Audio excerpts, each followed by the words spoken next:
Hello everyone, welcome to exam वर्ट। और हमारी सीरीज जो चल रही है एडवेंट ऑफ यूरोपियंस की, उसमें हम आके लेकर आ गए आप लोगों के लिए अगली European power which is English और द ब्रिटिशर्स। ओके, तो आज हम पढ़ेंगे इंग्लिश ईस्ट इंडिया कंपनी, जो कि हमारी हिस्ट्री का काफ़ी इंपॉर्टेंट पार्ट है। The English Association or Company to Trade with the East was founded about 1599 CE by a group of merchants known as the Merchant Adventurers. This is the primary reason for the success of Britishers. This is the primary reason for the Britishers' success in Indian continent, because they were a private company that was founded by private members.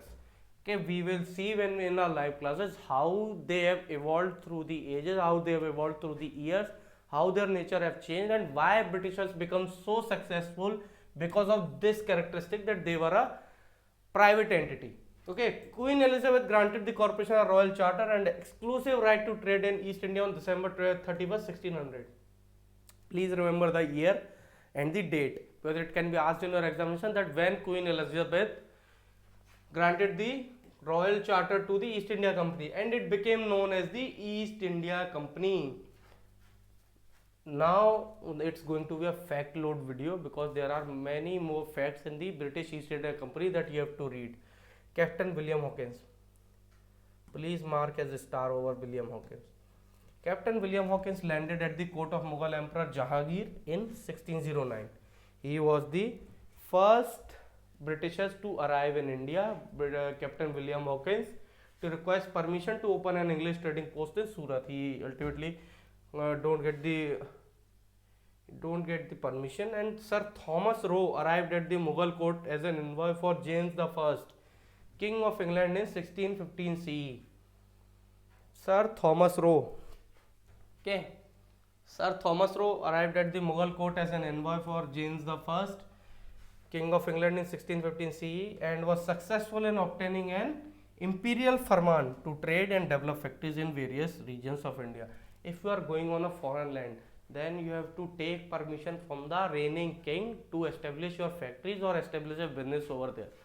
That's the thing. That's why Thomas Roe had gone to the court of as the official ambassador from the James the First, and Thomas Roe was a very learned king.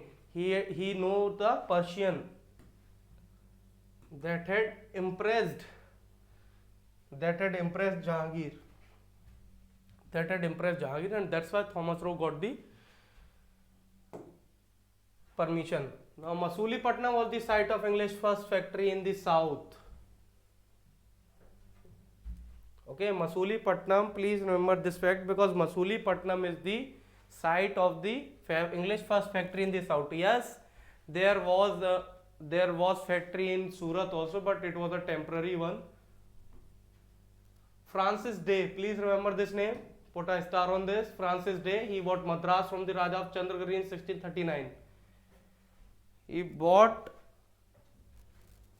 bought Madras from the Raja of Chandragiri in 1639 CE. Please remember the year and please remember किसने किससे खरीदा था.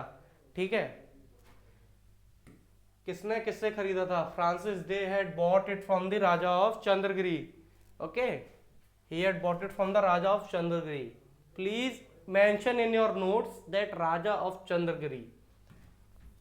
इसको मत भूलना किससे खरीदा था. ठीक है, he had erected a modest fort around called Fort St. George.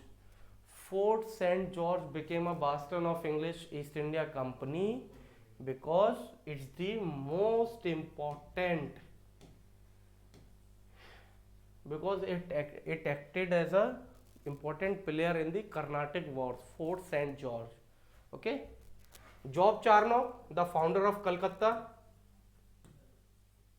he had founded Calcutta. Sutanati, 1690. Job Charnock, the founder of Calcutta. Please remember this fact. Job Charnock, the founder of Calcutta, he had started it from the Sutanati and in 1690 CE. Please remember the year also. Okay. It ultimately became the city of Calcutta that I've just told you, which was home to Fort William. Fort William's importance can't be expressed in words from the English East India Company, because each and every civil servant of English East India Company was trained here during the reign of Lord Cornwallis. Okay, it had later become the capital of British India till 1911 when capital was shifted to New Delhi. Okay, an English mission headed by John Sermon, Farrukh Siyar. John Sermon, when he had gone to the Farrukh Siyar's court, he had granted a golden farman, the golden farman through which he gained the rights for Bengal, Gujarat, and Hyderabad. The golden farman is the thing through which Britishers got the rights for the duty-free trade. Okay, and there's a very interesting story that what John Sermon had done to gain those rights. That story we'll see in our live classes. Okay, live classes will be starting soon, so please do join the Telegram batch to get the updates. As the British East India Company expanded in prominence, it was on the verge of becoming a sovereign state in India because they have exploited the golden farman so much that each and every officer related with the East India Company, they have accumulated a huge wealth. They have misused the golden farman so much that the company became on a verge of bankruptcy.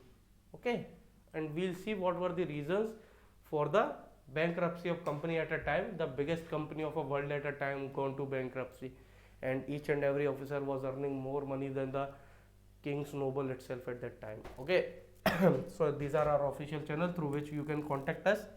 Live batches we are going to release soon. Please join live batches so you can't rush at the last time.